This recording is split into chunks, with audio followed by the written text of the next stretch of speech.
All right, well, let's talk a little bit about what to look for when you're evaluating an older lathe. And what I look for is, well, I try and differentiate between wear and abuse. Wear is stuff that you're probably not going to be able to fix. You're just going to have to live with it. Abuse is different than wear. It's I don't mind the abuse so much if the wear isn't a significant factor. So what I do is I'll take a look at the ways here.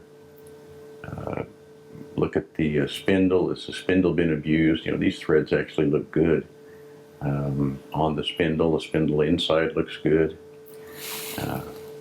Take a look at the bed. Make sure that there's no huge gouges. You know, there's going to be some dings and stuff after 60 years, but this one looks pretty good. And the other thing you're going to find a lot of times with these older machines is that they have somebody's run the compound into the chuck at some point, and this one is no different, but that's actually not that big of a deal. You know, if it's minor, and it could mean if it's got several places where it looks like it's been run into the chuck, it could be that the machine came out of a school, which is a good thing because they kept them well lubricated and they weren't working 3 8-hour shifts every day of the year. And the other thing to look for is just kind of in general, what's going to cost you money when you buy this lathe? You know, what are you going to have to do to put into it? And here's an example of that with this belt on the headstock. We know that we're going to have to change that, and that's kind of a big deal with these old lathes because to change this belt, put a new belt on, you have to pull the headstock out, and you might as well replace the bearings. And it's a big job, but now they have the Fenner linked belts that we can get, so we can actually just cut these off and replace them without having to go through that. But it's still going to cost some money. Those linked belts are not cheap. Another thing that I look for is the teeth on these gears here. You know, are they all there? And so it's important to kind of run your machine through, see if all the teeth are there, because if they don't have teeth, you're going to have to spend some money to replace them. So this one did have all the teeth, and even on this side of the headstock, all the teeth were there. So the gears look like they're in great shape without too much use or wear on them. So I was happy about that. You know, a guy told me one time that one of the best tests for condition on a lathe is the paint. And I found that to be true over the years, that if it's the original paint and there's still some there, then that's a pretty good sign that it was not heavily abused and worn out. So this one here, I believe, has the original paint on it, which made me feel a lot more comfortable buying it. It's just one other indicator that even if you look at a lathe and you just have a few minutes, very short time period to look at it, it's kind of a giveaway. Beware of shiny old lathes with perfect paint jobs, because that's not an indication of really the condition that it's in. And another thing you can look at is, for instance, this bushing right here. If that's flopping all around as you move this back and forth, there's a lot of play, that would tend to be a bad thing. And you can replace that, but it's just another indicator that there's a lot of wear on this thing. I'm not too concerned about backlash. To me, that's just part of having a lathe, is you're going to have some backlash to it. But it's not a big thing for me. I did have two things that were kind of a concern to me. I'll just point them out, but I overlooked them because everything else seemed all right. One is that there's these 3 bolts in the quick change gearbox, but there's 2 other holes, and I have no idea why there would be 2 other holes there. And then there's another hole here right into the bed.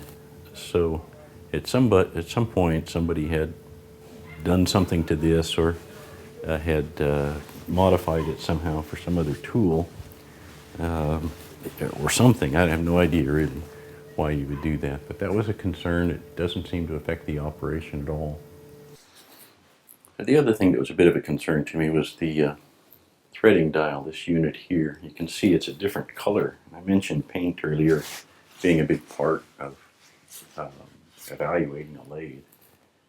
Well, this one is a different color, so I don't know if it didn't come with the thread dial, or if something happened to the original and so they just got one replacement one off another machine, or what the situation was.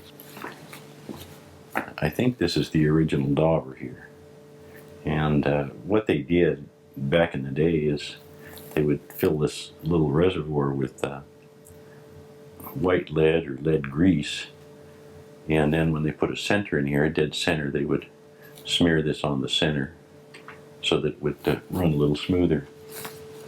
You don't see those on modern lathes, but I thought that was kind of nice that after 60 years, this lathe still has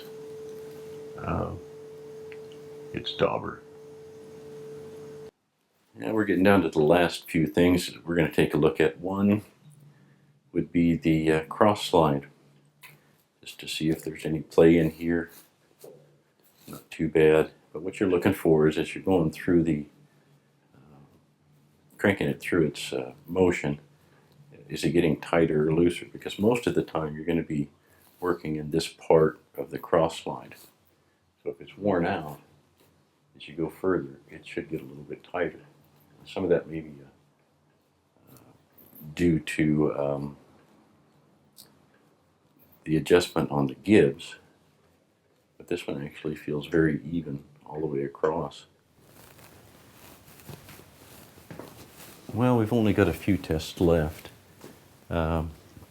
This one's not really a test, it's more of an inspection than a test. And what I've done is I've pulled the tailstock off and set it up on its side so you can see the bottom. And what I'm looking for is this strip here. And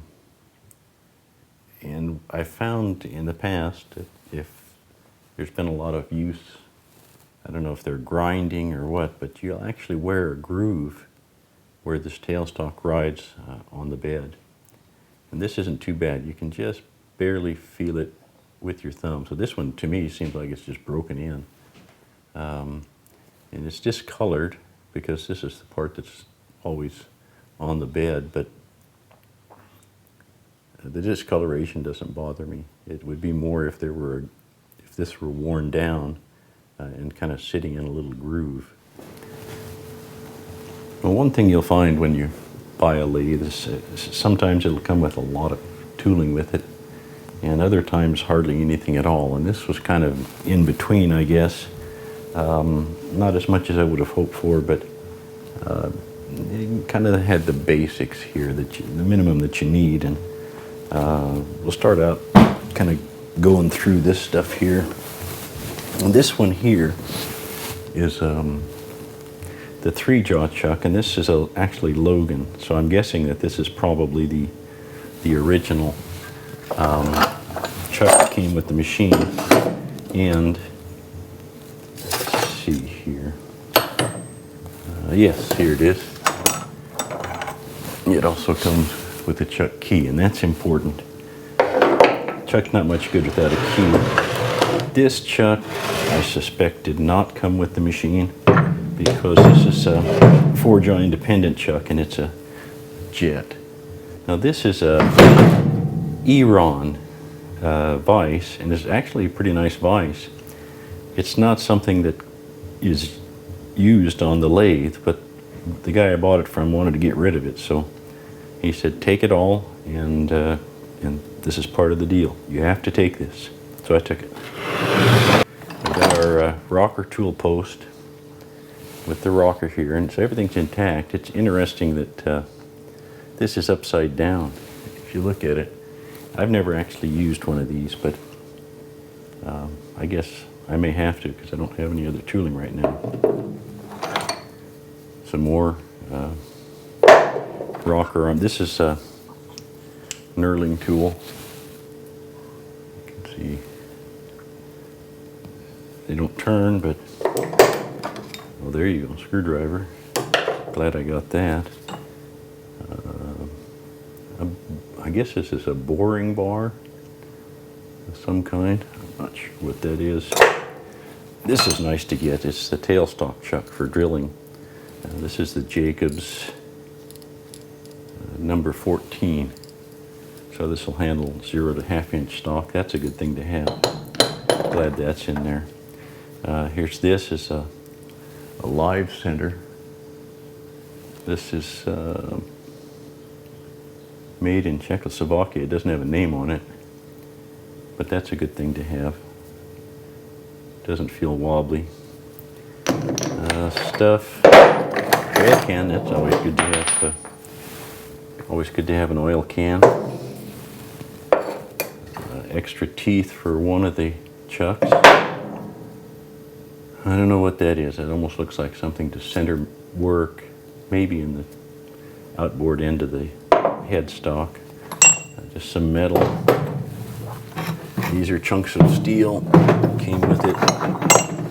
That one's got a spline in it. More round stock. This is nothing. More steel, some square pieces, round stock. This one actually has a taper on it, so it may have been a tapered tool at one time, but they cut it off. And otherwise, just more stuff. This is, oh, okay. This has some center drills and the fish scale for threading. It's nice to have that. Oops.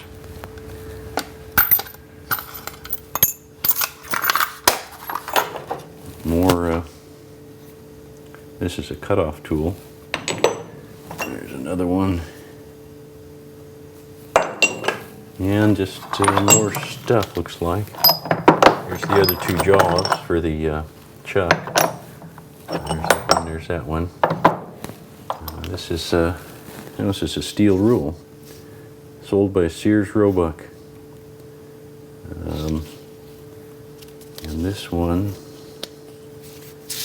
actually looks like it's pretty new. It's still in the case. Huh. Made in England. This is General. Made in England with 30 seconds and 64. So I imagine this is somewhat dated. Probably, you know, England's on the metric system now. I don't know what kind of rulers they have these days, but nice to have that. A little bonus. So it didn't come with a lot of tooling, but it came with enough that a guy could get started with it while he starts to tool up from eBay or some of the other supply houses. All right, well, here we go. This is kind of the acid test for me. We have the carriage lock here. You can clamp it down like that.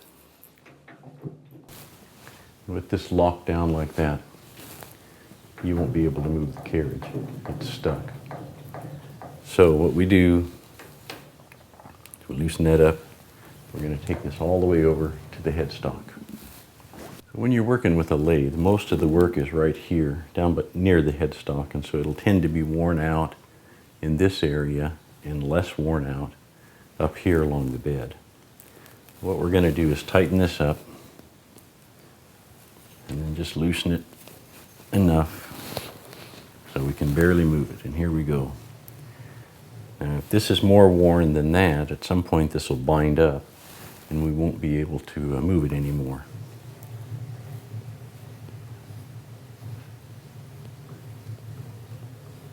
And this one actually is doing pretty well. If anything, it's getting a little looser, which I'm not sure why that would be the case, but there it goes. Now it's starting to bind up. Tightened up right there. So basically from here to here is pretty even in terms of wear, with just a slight amount, and we're talking very slight out here at the very end. So altogether, that tells me that this lathe doesn't have excessive wear. And in fact, the bed is in pretty good shape. Of course, in addition to all those tests, you'll want to try it under power if you can.